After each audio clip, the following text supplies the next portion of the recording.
മാന്യരെ, ഇന്ന് March 27. March 27 സംഗതി വശാൽ റമദാൻ മാസം 27 തീയതിയുമാണ്. ഇത്തവണ മാർച്ച് 1 ആയിരുന്നു റമദാൻ 1. അതുകൊണ്ട് 2 മാസങ്ങളും തോളോട് തോൾ ചേർന്ന് കൈകോർത്ത് പിടിച്ചാണ് മുന്നോട്ട് പോകുന്നത്. റമദാൻ 27 എന്ന് വെച്ചാൽ വലിയ പുണ്യം കിട്ടുന്ന ദിവസമാണ്. ഈ ദിവസം സ്വർഗവാതിൽ തുറക്കപ്പെടും എന്നാണ് സങ്കല്പം. അങ്ങനെ ഇത്രയും പുണ്യം നിറഞ്ഞ ഈ ദിവസം തന്നെയാണ് മോഹൻലാൽ അഭിനയിച്ച് പൃഥ്വിരാജ് സുകുമാരൻ സംവിധാനം ചെയ്ത ആൻ്റണി പെരുമ്പാവൂർ ചിത്രം എമ്പുരാൻ റിലീസ് ചെയ്യുന്നത്.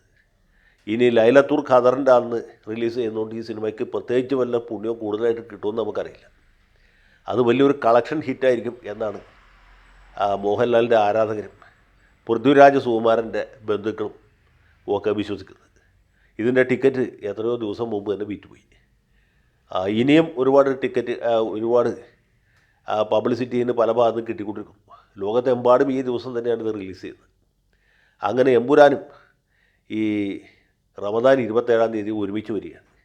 അപ്പോൾ ഈ റമദാൻ മാസത്തിൻ്റെ ഒരു പ്രത്യേകത എന്ന് വെച്ചാൽ പണ്ട് തൊട്ടേ ഉള്ളൊരു കാര്യമാണ്, ഞങ്ങളുടെ നാട്ടിൻപുറത്തൊക്കെ പതിവുള്ളത്. ഈ മുസ്ലിയാക്കന്മാർ മൈക്ക് വെച്ച് പ്രസംഗിക്കുന്ന സമയമാണ്.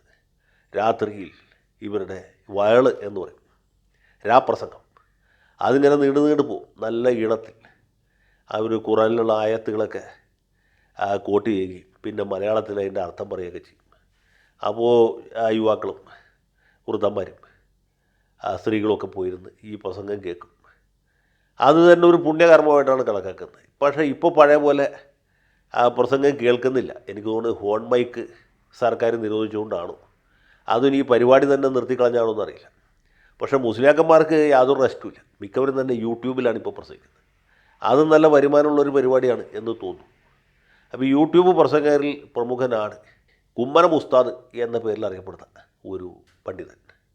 മജ്ലിസ് മീഡിയ എന്ന ഒരു യൂട്യൂബ് ചാനലിലാണ് ഇദ്ദേഹത്തിൻ്റെ പ്രഭാഷണങ്ങൾ അധികം വരുന്നത്. ഞാൻ പുള്ളിയുടെ പ്രഭാഷണങ്ങൾ മിക്കവാറും കേൾക്കാറുണ്ട്. പുള്ളിയുടെ മാത്രമല്ല, മറ്റ് പലരും കേൾക്കാറുണ്ട്. ഇപ്പോൾ ഈ റമദാൻ മാസം പ്രമാണിച്ച് പ്രത്യേകിച്ചും ഇങ്ങനെയുള്ള പ്രഭാഷണങ്ങൾ കൂടിയിട്ടുണ്ട്. ഒരു പ്രഭാഷകൻ തലക്കെട്ടൊന്നും ഇല്ലാത്ത ഒരാളാണ്, തലയിൽ ക്യാപ്പ് വെച്ച ഒരു ചെറുപ്പക്കാരൻ, കറുത്ത താടിയുണ്ട്. അദ്ദേഹം പ്രസംഗിക്കുന്നതായിട്ട് സതിലേം പേടിച്ചു പോയി. പുള്ളി പറയുന്നത് ഈ സൗദി അറേബ്യയിലെ പുതിയ കിരീടാവകാശി ഒരു വളരെ മോശക്കാരനായ ഒരാളാണ്. അയാൾ അനിസ്ലാമികമായ ഒരുപാട് പരിഷ്കാരങ്ങൾ അവിടെ അടിച്ചേൽപ്പിക്കുകയാണ്. ഉദാഹരണത്തിന് റമദാൻ മാസത്തിൽ അടക്കം ഈ പ്രാർത്ഥനയ്ക്ക് മൈക്ക് ഉപയോഗിക്കുന്നതിന് നിയന്ത്രണം ഏർപ്പെടുത്തിയിരിക്കുകയാണ്. അത്യുച്ചത്തിൽ മൈക്ക് വെച്ച് ആളുകളുടെ ചെവിക്കല്ല് പൊട്ടിക്കാൻ പുള്ളി അനുവദിക്കുന്നില്ല എന്നൊക്കെയാണ്. അപ്പോൾ ഇങ്ങനെയൊക്കെയുള്ള പല പരിഷ്കാരങ്ങൾ കൊണ്ട് സൗദി അറേബ്യയുടെ പരിപാവനത ഇദ്ദേഹം നശിപ്പിക്കുന്നു. മക്ക, മദീന മുതലായ സ്ഥലങ്ങളുടെ തന്നെ ആത്മീയ സൗന്ദര്യം കെടുത്തിക്കളയുന്നു എന്നൊക്കെയാണ്. എന്തൊരു വാസ്തവം ഉണ്ടെന്നറിയില്ല. അതുപോലെ തന്നെ മിക്കവാറും ഉസ്താദന്മാർ ഇപ്പോൾ പറയുന്നത് പലസ്തീനെക്കുറിച്ചാണ്.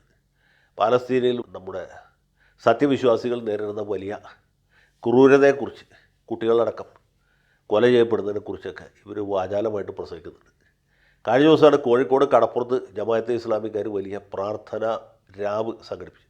വൈകുന്നേരം 7 മണി തൊട്ട് രാത്രി 11 മണി വരെ ഇവർ പ്രാർത്ഥിക്കുകയല്ല, പക്ഷേ പാലസ്തീനെക്കുറിച്ച് പ്രസംഗിക്കുകയാണ് ചെയ്യുന്നത്. അങ്ങനെ പലതും നടക്കുന്നുണ്ട്. ഞാൻ പറയാൻ വന്നത് നമ്മുടെ ഉസ്താദിനെ കുറിച്ചാണ്. കുമ്മനം ഉസ്താദ്. നമുക്കത് മുമ്പ് കുമ്മനം എന്ന് പറഞ്ഞാൽ കുമ്മനം രാജശേഖരൻ മാത്രമുണ്ട്. ഇപ്പോൾ അങ്ങനെയല്ല, കുമ്മനം ഉസ്താദ് കൂടിയുണ്ട്. കുമ്മനം ഉസ്താദിൻ്റെ പ്രസംഗത്തിൽ പറയുന്നത് ഈ റമദാൻ മാസം 27 എമ്പുരാൻ റിലീസ് ചെയ്യുന്നത് തന്നെ സത്യവിശ്വാസത്തോടുള്ളൊരു വെല്ലുവിളിയാണ്. മുസ്ലിമീങ്ങളായിട്ടുള്ള ആളുകൾ സിനിമയ്ക്ക് പോകുന്നത് തന്നെ ശരിയല്ല. മമ്മൂട്ടിയുടെ സിനിമയ്ക്കാണെങ്കിൽ പിന്നെ കുഴപ്പമില്ല, അല്ലെങ്കിൽ അസഫ് അലി അഭിനയിച്ചു, അതുമല്ല നമ്മുടെ ദുൽഖർ സൽമാനോ മറ്റോ അഭിനയിച്ചാണെങ്കിലും കുഴപ്പമില്ല. അത് ഈ മോഹൻലാലിൻ്റെ സിനിമ ഈ 27 തന്നെ റിലീസ് ചെയ്യുന്നത് തെറ്റാണ്. അങ്ങനെ ചെയ്യുന്നത് ശരിയല്ല. അതിന് മുസ്ലിങ്ങൾ പോകുന്നത് ഭയങ്കര തെറ്റാണ്. കാരണം ഈ നോമ്പിൻ്റെ പുണ്യം അതുകൂടി ഇല്ലല്ലോ. നോമ്പ് കാലത്ത് സിനിമ കാണുന്നത് ഹറാമാണ്. സിനിമ എപ്പോൾ കാണുന്നത് ഹറാമാണ്. നോമ്പ് കാലത്ത് കാണുന്ന ഡബിൾ ഹറാമാണ്. അതിൽ തന്നെ മോഹൻലാലിൻ്റെ സിനിമ കാണുന്നത് ഒട്ടും ശരിയല്ല എന്നാണ് ഉസ്താദ് ആളുകൾ ഉത്ബോധിപ്പിക്കാൻ ശ്രമിക്കുന്നത്. ഉസ്താദിന് അഭിപ്രായ സ്വാതന്ത്ര്യമുണ്ട്. അദ്ദേഹം മോഹൻലാലിൻ്റെ സിനിമയോ മമ്മൂട്ടിയുടെ സിനിമയോ കാണരുതെന്ന് പറഞ്ഞാൽ അത് അംഗീകരിക്കുന്ന വിശ്വാസികളും ഉണ്ടാവും. പക്ഷേ എന്നെ വേദനിപ്പിച്ച 2-3 കാര്യങ്ങൾ ഇതിനകത്തുണ്ട്. ഒന്നാമത് പുള്ളി മമ്മൂട്ടിയുടെ സിനിമയെക്കുറിച്ചോ ആസിഫ് അലിയുടെ സിനിമയെക്കുറിച്ചോ അതുമല്ലെങ്കിൽ ദുൽഖർ സൽമാൻ്റെ സിനിമയെക്കുറിച്ചോ ഫഹദ് ഫാസിലിൻ്റെ സിനിമയെക്കുറിച്ചോ ഒന്നും പറയുന്നില്ല. അത് എന്തുകൊണ്ടാണെന്നുള്ള കാര്യം നമുക്ക് വ്യക്തമല്ല. ആ സിനിമകളൊന്നും ഈ റമദാൻ മാസത്തിൽ റിലീസ് ആവാത്തതുകൊണ്ടായിരിക്കും. പക്ഷേ എന്നെ വിഷമിപ്പിച്ച കാര്യം എന്ന് വെച്ചാൽ ഇദ്ദേഹത്തിൻ്റെ ഈ വീഡിയോയുടെ ചോട്ടിൽ ഈ സത്യവിശ്വാസികളല്ലാത്ത ഒരുപാട് ആളുകൾ വന്ന് കമൻ്റ് ഇട്ടിട്ടുണ്ട്. മിക്കവരും തന്നെ പുള്ളിയെക്കുറിച്ച് വളരെ അശ്ലീലമായിട്ടുള്ള പരാമർശങ്ങളാണ് നടത്തിയിട്ടുള്ളത്. പ്രത്യേകിച്ച് ഈ വെളിച്ചെണ്ണയൊക്കെ ആയിട്ട് ബന്ധപ്പെടുത്തി. അത് ഈ സംസ്കാരമില്ലാത്ത ആളുകളുടെ പ്രവൃത്തിയാണെന്ന് വിചാരിച്ച് നമുക്ക് സമാധാനിക്കാം. പ്രത്യേകിച്ച് ഹിന്ദുക്കളും ക്രിസ്ത്യാനികളുമാണ് ഇങ്ങനെയുള്ള കമൻറ്റുകൾ അധികം പറഞ്ഞിട്ടുള്ളത്. എന്നാൽ മുസ്ലിം സമുദായത്തിൽപ്പെട്ട ആളുകൾക്ക് ഇദ്ദേഹത്തെ പിന്തുണയ്ക്കാനുള്ള ഒരു ധാർമ്മികവും സാമുദായികവും മതപരവുമായിട്ടുള്ള ബാധ്യത ഉണ്ടല്ലോ. അവർ തന്നെയും ഉസ്താദിനെക്കുറിച്ച് ഒട്ടും അഭിനന്ദനപരമല്ലാത്ത പരാമർശങ്ങളാണ് അധികവും നടത്തിയിട്ടുള്ളത്. 2-3 പേര് മാത്രം, ഏറിയാൽ 7-8 പേർ മാത്രമേ ഉസ്താദ് പറഞ്ഞത് ശരിയാണ്, ഖുറാനികമായിട്ട് അദ്ദേഹത്തിൻ്റെ അഭിപ്രായങ്ങൾ സാധുവാണ് എന്ന അഭിപ്രായം പറഞ്ഞിട്ടുള്ളൂ. അത് എന്നെ വല്ലാതെ വിഷമിപ്പിച്ചു. സത്യത്തിൽ ഇദ്ദേഹം വളരെ ബന്ധപ്പെട്ട് ഇങ്ങനൊരു വീഡിയോ എടുത്തിട്ട് ആളുകൾ വിപരീതമായ അഭിപ്രായങ്ങൾ കൊണ്ട് അത് നിറയ്ക്കുക എന്ന് പറഞ്ഞാൽ നമ്മുടെ നാട്ടിൽ പൊതുവെയുള്ള ഒരു ധാർമ്മിക പ്രതിസന്ധിയുടെ ഭാഗമാണ് എന്ന് കരുതി വേണമെങ്കിൽ നമുക്ക് സമാധാനിക്കാം. പക്ഷേ എന്നെ കൂടുതൽ വിഷമിപ്പിച്ച ഒരു കാര്യമുണ്ട്.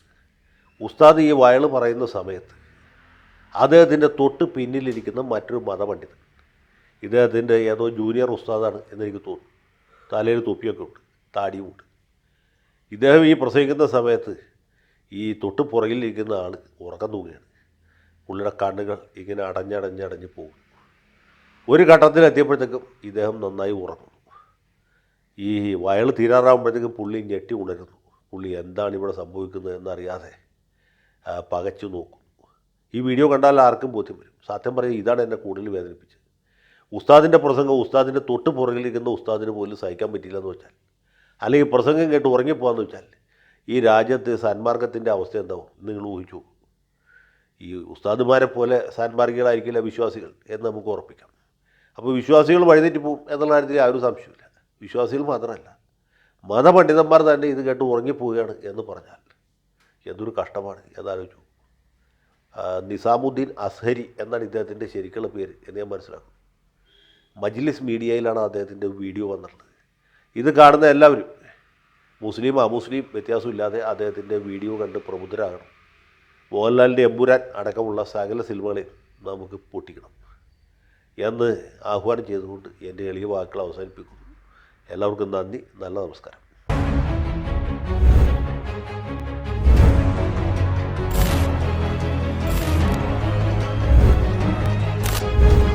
കൂടുതൽ വാർത്തകളും വിശേഷങ്ങളും നിങ്ങളിലേക്ക് എത്താൻ ABC മലയാളം സബ്സ്ക്രൈബ് ചെയ്യുക, ബെൽ ബട്ടണും അമർത്തുക.